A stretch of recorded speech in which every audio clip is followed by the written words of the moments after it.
single. Jingle jangle. And that song ain't so very far from wrong. Oh, little bell, though I may have done some fooling, this is why I never fell.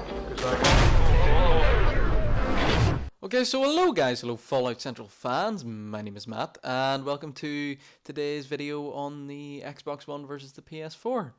This wasn't really a video that I actually thought I'd be doing, but I've noticed quite a lot of controversy about the Xbox One and the Xbox One versus the PS4, and I just wanted to throw my views into the mix. Obviously, I'm going to use solid facts, and we're going to sit down and I'm going to kind of just run over the specs of each console and what I think about it, and yeah, just kind of give my opinions on what's been going on and the presentation and stuff. Well, actually, yes, let's start with the presentation. The Xbox One presentation was much better than the PS4. Let's put that out there, because the PS4 was on Twitch and the lag on that stream was ridiculous. So that kind of affected it from the start. Also, the Xbox One ran a lot more seamlessly. The integration with their website was absolutely superb. Like, they had their Twitter feed running along the bottom, but that's not really anything to do with the consoles. So yeah, let's just jump straight into it. Now, we've seen the Xbox One console, but we haven't seen the PS4. And can I just say, Xbox One console, I mean, like, it's not hideous, but it's not, it's not really what I would expect from a next-gen console. Like, you've seen all these concept arts for absolutely phenomenal-looking consoles, and then they come out with this, it's like a box, and I was sitting like, is this next-gen, or is this 2 gens ago? I mean, like, it could look a lot better, so I'm hoping that the PlayStation comes out with something absolutely, like, just blows me away. But let's talk specs, shall we? Let's talk specs. So, as you know, both consoles are kind of on the same level. They're both using the same CPU. They're apparently both using the AMD Jaguar. They're both using the same CPU frequency of 1.6 gigahertz. GPU is obviously AMD Radeon. The game DVR, the RAM, the number of cores, the storage space, all of that stuff is all the same. Obviously, they both have cloud storage. PlayStation stepping up their online service to support cross-game chat infrastructure. PlayStation has an extra analog AV out port, which Xbox One actually won't. So if you don't have an HD TV, PlayStation's going to be your bet there. They both have 4K support, which is the next level above 1080p, in case you didn't know what that is. They both have motion control, obviously, with the Xbox coming out with the Kinect 2, which is actually packaged with the console, which is absolutely fantastic. And the motion control on the PlayStation with the Eye and the Move, which also isn't bad either, but obviously you prefer to, kind of move around, use your arms and stuff. And they obviously both have the second screen, with the PlayStation utilizing the PS Vita and Xbox utilizing the Smart Glass, although I would imagine the PlayStation will come out with a PlayStation app. Like, they have come out with PlayStation phones before, as in I used to have the PlayStation 3 phone, which allowed you to use your phone as a controller, which was pretty cool, so I would imagine they will come out with that. So yeah, they're kind of the same specs-wise, but whenever we get down to the details, this is where it really changes. For a start, Xbox has really been focusing on entertainment rather than gaming, which is just pissing everybody off, including me, because you're making a games console. You're not making a TV console. And yes, I know, multi-platform, that's all very good. But the point is that the PlayStation and the Xbox are both using the same amount of RAM. They're doing the same amount of cores, the same CPU. And the point is that the Xbox is going to be supporting 3 operating systems at the same time. Obviously, you're going to have all this stuff running in the background while you're playing your games, right? And the PlayStation is just focusing on gaming, as far as we can see at the moment. So while the Xbox will be running 3 operating systems and trying to run TV in the background of your games, the PlayStation will be running 1 operating system focusing on gaming, which is where it's really taken a big difference for me. That's where I've really drawn the line, because Xbox has decided to go, oh, you know what, we'll make a multimedia platform. You're not making a multimedia platform. If you want to make a multimedia platform, make a TV. Yeah, make a smart TV. That's what I have my smart TV for. But PlayStation,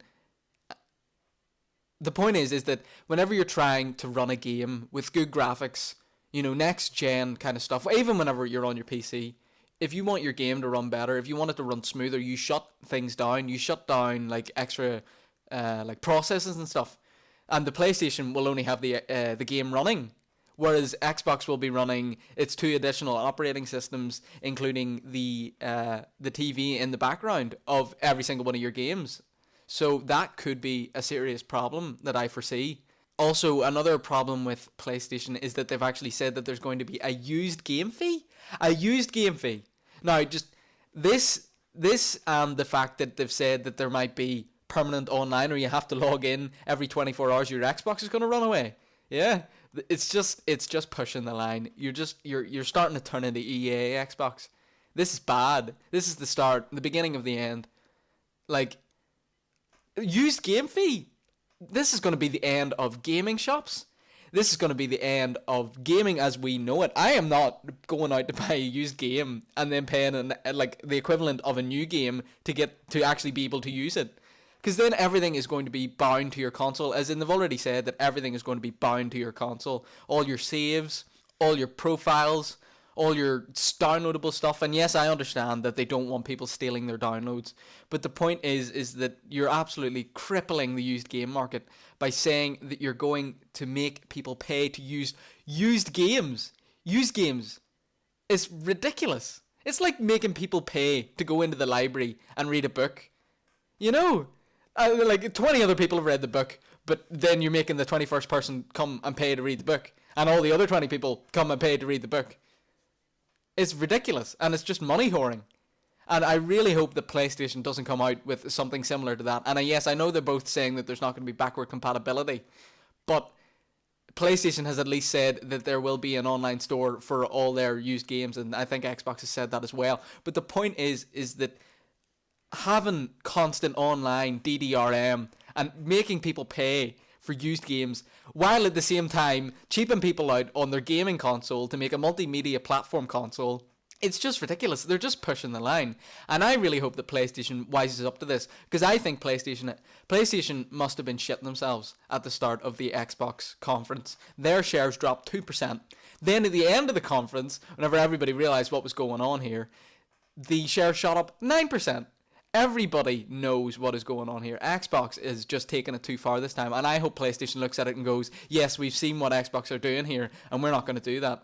And I know I've went off on a big rant there, but the point is that we just, as a gamer, I can understand if you're looking for a multimedia platform, why you would want to use the Xbox, which is fine. But as a gamer, coming from a gamer point of view, I will not be using the fantasy football and the TV background. It's all very cool, but the point is that I feel like it is going to impair on my gaming abilities. And PlayStation have stepped up to the plate, and they've said that they're upgrading their online service. They've realized everything that they've done wrong. They're upgrading everything. And hopefully, like the new PlayStation infrastructure kind of looks the same, like the home screen. But I think that they've really realized what is going on, and they've really stepped up to the plate. Obviously, I know PC gaming for life, but I enjoy gaming on consoles, and I enjoy the whole infrastructure and the feel of a controller in my hands. And we'll get onto the controllers in a minute, but I just feel like that is something that I enjoy, and that is why I will probably be getting one of these consoles. And at the moment, I am swaying towards the PlayStation. I know that E3 is still yet to come, but the point is that I'm really not feeling it with Xbox at the moment. I really feel like they're taking it too far. But anyway, yes, let's move on to the controllers. The Xbox controller apparently is the more comfortable one, but the PlayStation controller looks a lot cooler. So you've kind of got that to weigh up. I like the fact that they've got their wee touchpad on the PlayStation controller. I also like how they've made it. They've got the light bar, obviously, yes, I know. And they've got DualShock 4, I think. I think Xbox has the rumble triggers. But the PlayStation controller looks a lot more sleek, whereas the Xbox controller is apparently the more comfortable one. I have always enjoyed the Xbox controllers more. And just by the way, just before you accuse me of being a PlayStation fanboy, I actually own an Xbox, and I love my Xbox 360.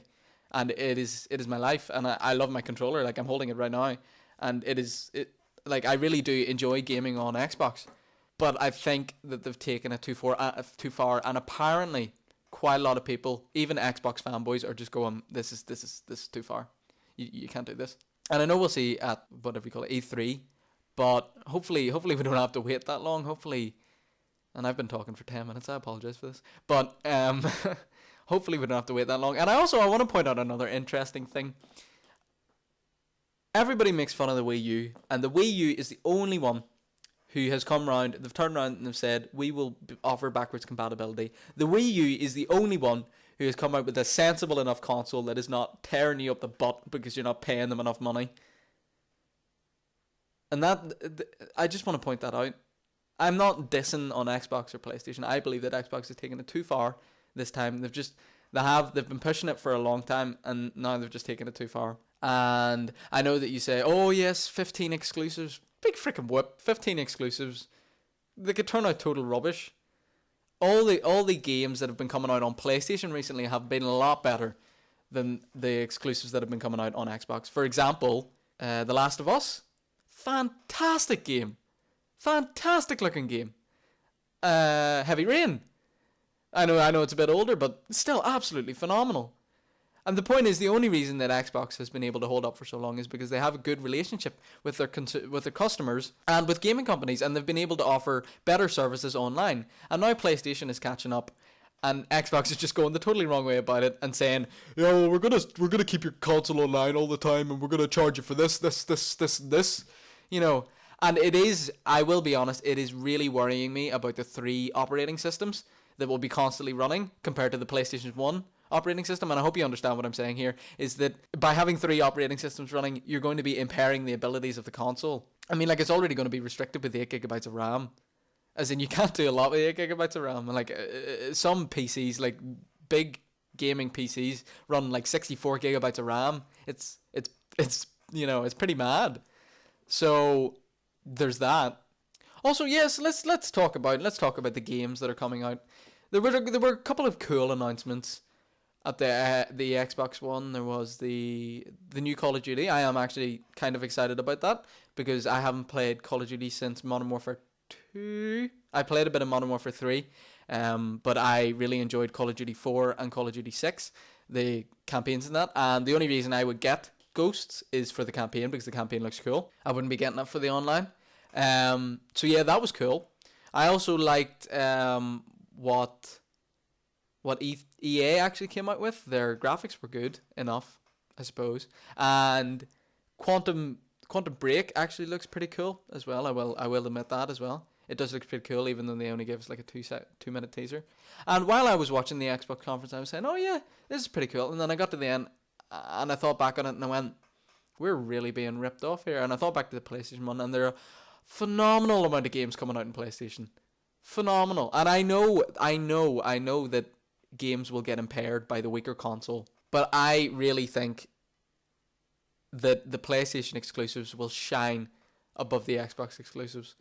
And I do really believe that PlayStation has stepped up to the plate, and I hope the game developing companies actually look at this and they go, you know, maybe Xbox isn't the best option anymore. PlayStation seems to really have pulled their game up here. And as always, this is just my opinion. You're more than free to leave your opinion down in the description below. And I know that I've sounded really angry the whole way through this thing, but I have been a big fan of Xbox, and I have been a big fan of PlayStation as well. But the point is that Xbox has really let me down with this. They really have, and I just wish that they hadn't let me down.